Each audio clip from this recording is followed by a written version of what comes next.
अस्सलाम वालेकुम दोस्तों, I am Sarfaraz Ahmed Akhund, advocate supreme court of Pakistan और president high court bar association Sukkur. हमारा वही टॉपिक है, हमारा टॉपिक है कि dissolution of assemblies and legal battles. मैंने आपको पहला लेक्चर जो रिकॉर्ड किया उसमें हमने इंट्रोडक्शन दिया है कि लीगल बैटल्स डिसोल्यूशन कैसे हुई है और उसकी कानूनी जंग सुप्रीम कोर्ट में कैसे हुई है, उसमें क्या क्या डिसीजन हुई है। यहाँ मैं आपको बता दूं सिंपल के हमारे कॉन्स्टिट्यूशन हिस्ट्री में 9 दफ़ा असेंबली डिसॉल्व हुई हैं, उसमें 5 दफ़ा अनकॉन्स्टिट्यूशनल डिसॉल्व हुई हैं, जबकि 4 दफ़ा कॉन्स्टिट्यूशनल डिसॉल्व हुई हैं, जबकि उन कॉन्स्टिट्यूशनल डिसॉल्यूशन की भी लीगल बैटल कोर्टों में लड़ी गई है। मैं जब लफ्ज़ इस्तेमाल करता हूँ कॉन्स्टिट्यूशन डिसॉल्यूशन, इसका मतलब है कि जिस प्रोविजन के तहत डिसॉल्व हुई है वो कॉन्स्टिट्यूशन में मौजूद थी, उस प्रोविजन के तहत सही डिसॉल्व हुई या नहीं हुई ये सुप्रीम कोर्ट ने डिसाइड किया। तो जो टोटल 9 डिसॉल्यूशन है उसमें से 5 अनकॉन्स्टिट्यूशनल थी, 4 कॉन्स्टिट्यूशनल थी। मैं आपको सिंपल बता देता हूँ। पहली डिसॉल्यूशन हुई थी, फर्स्ट कॉन्स्टिट्यूशन असेंबली डिसॉल्व हुई थी 24 अक्टूबर 1954 को। वो अनकॉन्स्टिट्यूशनल थी, कॉन्स्टिट्यूशन में ऐसा कोई प्रोविजन नहीं था जो उस वक्त कॉन्स्टिट्यूशन अप्लाई हो रहा था। उसके बाद सेकंड डिसॉल्व हुई थी जब इस्कंदर मिर्जा ने 7 अक्टूबर 1958 को मार्शल लॉ लगाया और अयूब को वो कहा कि जी मार्शल लॉ लगाया, खुद प्रेसिडेंट बन के बैठ गया, असेंबली टूट गई, गवर्नमेंट डिसमिस हो गई। ये भी अनकॉन्स्टिट्यूशनल था क्योंकि कॉन्स्टिट्यूशन में मार्शल लॉ का कोई ऐसा प्रोविजन नहीं था। तीसरी दफ़ा 25 मार्च 1969 को जब अयूब खान ने इनवाइट किया यहिया खान को कि मार्शल लॉ लगाए तो उसने गवर्नमेंट डिसमिस कर दी, मार्शल लॉ लग गया, असेंबली टूट गई। ये भी अनकॉन्स्टिट्यूशनल था क्योंकि 1962 के कॉन्स्टिट्यूशन में कहीं ऐसा प्रोविजन नहीं था कि जिसके तहत आप चीफ ऑफ द आर्मी को इन्वाइट करेंगे वो मार्शल लॉ लगा लें। उसके बाद ये तो 3 हो गई अनकॉन्स्टिट्यूशन। चौथी अनकॉन्स्टिट्यूशन हुई थी 5 जुलाई 1977 को जब ज़ियाउल हक ने टेक ओवर किया था और टेक ओवर करने के बाद उन्होंने मार्शल लगाया था। और आखिरी अनकॉन्स्टिट्यूशन डिसॉल्व हुई थी 12 अक्टूबर को जब परवेज मुशर्रफ ने टेक ओवर किया था और इमरजेंसी लगा दी थी, वो खुद चीफ एग्जीक्यूटिव बन गए। ये तो थी अनकॉन्स्टिट्यूशनल। 4 कॉन्स्टिट्यूशन कैसे डिसॉल्व हुई? देखिए 4 कॉन्स्टिट्यूशन इस तरह डिसॉल्व हुई कि एक डिसॉल्यूशन का प्रोविजन एडिट कर दिया गया कॉन्स्टिट्यूशन में जिसका नाम था 58(2)B। इससे पहले मैं आपको बता दूं कि डिसॉल्यूशन कितने तरीके से कॉन्स्टिट्यूशन में होती है ताकि आप समझ सकें कि 58(2)B था क्या। देखिए इस वक्त जब मैं आपसे बात कर रहा हूं हमारे पास कॉन्स्टिट्यूशन में 3 तरीके हैं कॉन्स्टिट्यूशनली असेंबली को डिसॉल्व करने के। पहला तरीका आर्टिकल 52 में लिखा हुआ जिसमें कहा गया कि असेंबली जब अपना 5 साल का टेन्योर पूरा करेगी तो डिसॉल्व हो जाएगी, इसलिए वहां पर लफ्ज स्टैंड डिसॉल्व लिखा। तो ये कॉन्स्टिट्यूशनली कंप्लीशन ऑफ टेन्योर के बाद डिसॉल्व हो जाती है। दूसरा तरीका लिखा है 58 के आर्टिकल 58 के क्लास 1 में, उसमें कहा है कि प्राइम मिनिस्टर जब भी चाहे प्रेसिडेंट को एडवाइस करेगा कि आप असेंबली को डिसॉल्व कर दें और प्रेसिडेंट वो असेंबली डिसॉल्व करेगा। अगर प्रेसिडेंट वो असेंबली डिसॉल्व नहीं करता तो 48 आवर्स के बाद वो ऑटोमेटिकली डिसॉल्व हो जाएगी। मगर वो प्राइम मिनिस्टर ये एडवाइस नहीं दे सकता जिसके खिलाफ अभी notice of vote of no confidence पेश हुआ मगर अभी गिनती नहीं हुई है, यानी कि पास नहीं हुआ। तो ये इसकी कंडीशन थी। तो पहला आपने देखा कि जब टेन्योर खत्म हो, दूसरा जब प्राइम मिनिस्टर एडवाइस करे। अब तीसरा तरीका जो हमारे पास है वो भी हमारे 1973 के प्रेजेंट कॉन्स्टिट्यूशन में आर्टिकल 58 का क्लास 2 ये कहता है कि जब किसी एक प्राइम मिनिस्टर के खिलाफ वोट ऑफ नो कॉन्फिडेंस पास हो जाए तो प्रेसिडेंट सेशन कॉल करता है नेशनल असेंबली का ताकि दूसरा प्राइम मिनिस्टर इलेक्ट हो जाए by getting majority of the total membership. अगर उस सेशन में कोई भी शख्स majority of the total membership, for example हमारे पास 342 सीटें हैं और 172 सीटें कोई भी नहीं ले सकता, तो प्रेसिडेंट अपनी मर्जी से डिसॉल्व करेगा। ये लफ्ज ध्यान में रखेगा, अपनी मर्जी से। पहले कॉन्स्टिट्यूशन की मर्जी आर्टिकल 52, फिर प्राइम मिनिस्टर की मर्जी, अब प्रेसिडेंट की अपनी मर्जी। ये 3 तरीके थे हमारे पास। चौथा तरीका जो था वो था 58(2)B के तहत। 58(2)B में क्या हुआ? 52(2)B ने ये चौथा तरीका ये था कि प्रेसिडेंट अपनी मर्जी से भी डिसॉल्व कर सकता है जब वो ये समझता है या जो उसकी राय में ये है कि वफाक का निज़ाम नहीं चल रहा है और इलेक्शन कराना ज़रूरी हो गए हैं। ये चौथा तरीका था। ये चौथा तरीका 58(2)B के तहत 8वीं तरमीम के जरिए इंसर्ट किया था पाकिस्तान के कॉन्स्टिट्यूशन में ज़िया हक ने। तो ये चौथा तरीका था जिसके तहत 4 दफ़ा असेंबलियाँ डिज़ॉल्व हुई हैं। पहले मैं आपको इसकी हिस्ट्री बता दूं।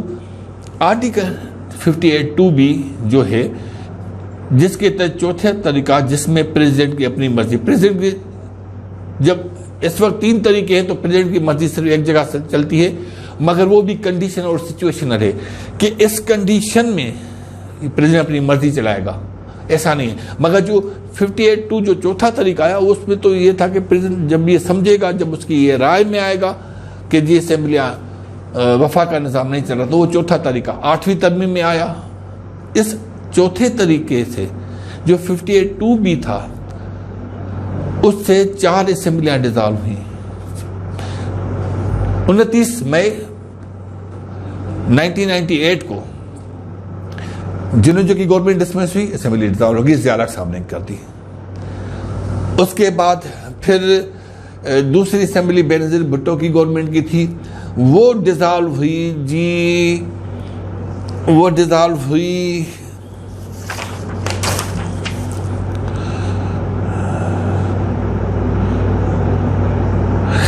वो डिज़ॉल्व हुई 6 अगस्त को, वो डिज़ॉल्व हुई 6 अगस्त 1990 को।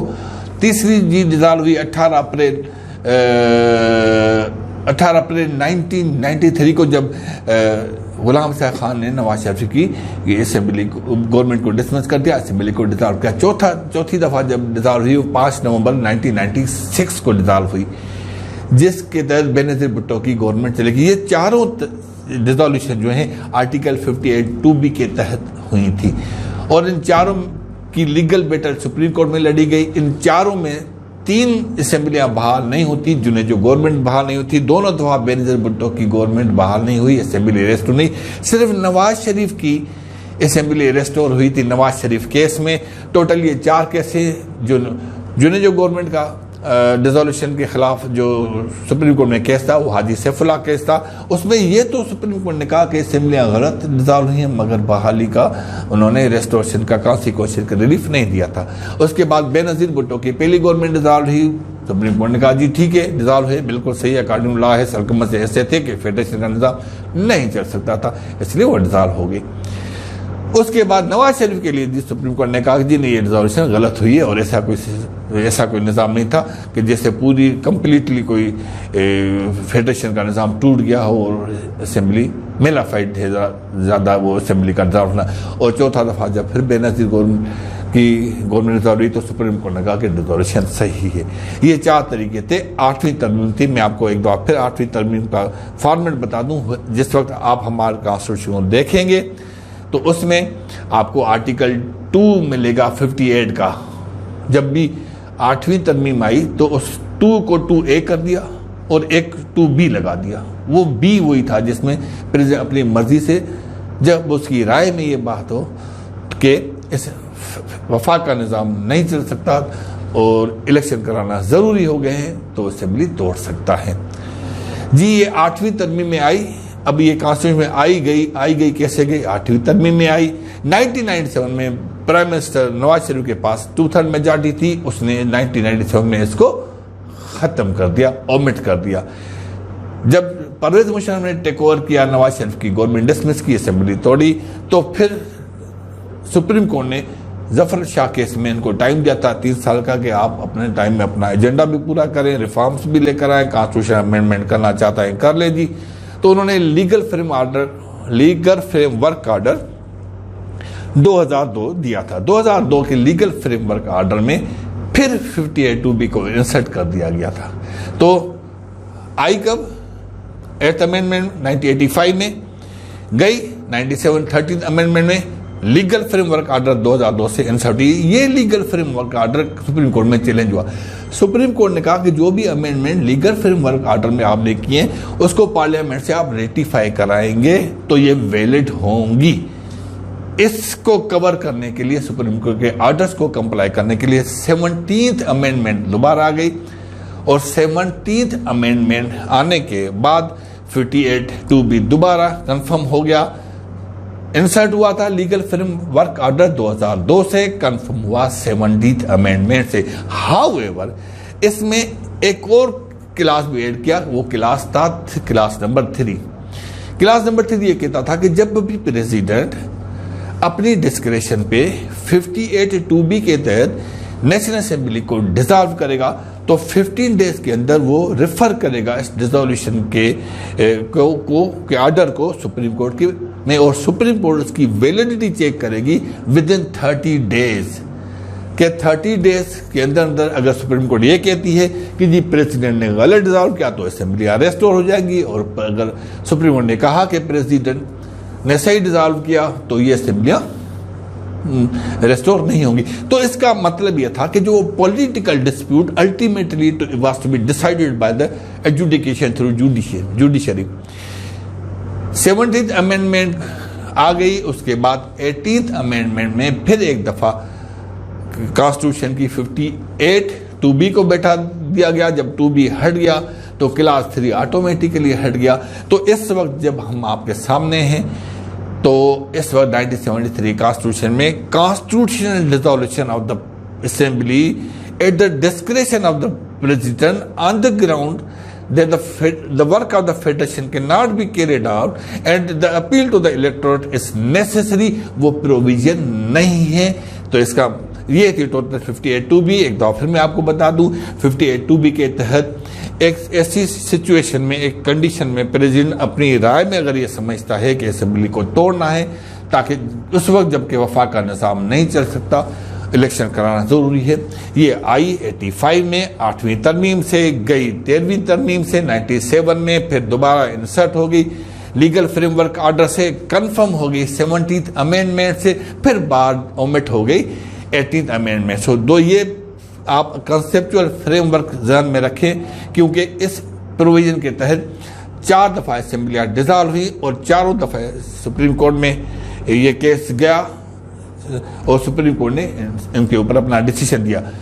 मैंने ये लेक्चर इसलिए दिया है ताकि जब हम केसेस को स्टडी करें, क्योंकि जब केसेस को हम स्टडी करेंगे तो हम कोशिश करेंगे थोड़ी इसकी टेक्निकल साइड भी कवर करें और थोड़ी इसकी पॉलिटिकल हिस्ट्री भी कवर करें ताकि हमारे को पूरा केस ये समझ में आ जाए। अदरवाइज केस समझ में नहीं आता, क्योंकि अगर बिल्कुल एज अ लॉयर हम इसको स्टडी करेंगे तो इतना टेक्निकल हो जाता है बाज़ दफ़ा कि वो फिर आम कामन आदमी के या आम स्टूडेंट के ध्यान में या समझ में नहीं आता। तो मेरा काम ये है कि मैं आपको पहले उसके जो टॉपिक है उसका थ्योरेटिकल फ्रेमवर्क, जिसको हम कहते हैं थ्योरेटिकल नॉलेज, स्टार्ट करूं, बाद में उसकी अप्लाइड नॉलेज मैं आपको समझाऊं, एक एक केस को डिस्कस करके उसके फैक्ट्स को रखकर, उसके फैक्ट्स के बाद वो आर्ग्यूमेंट रखकर जो अफेक्टेड पार्टी ने किए, यानी जिनकी गवर्नमेंट डिसॉल्व हुई, और वो आर्ग्यूमेंट्स जो गवर्नमेंट के तरफ जिन्होंने डिसॉल्व की, और उसके बाद सुप्रीम कोर्ट ने क्या डिसीजन दिया। एक नटशेल में बता दूं, चारों डिसोल्यूशन में सिर्फ एक दफ़ा असेंबली बहाल हुई थी नवाज शरीफ की और 3 दफ़ा नहीं होती। Thank you very much.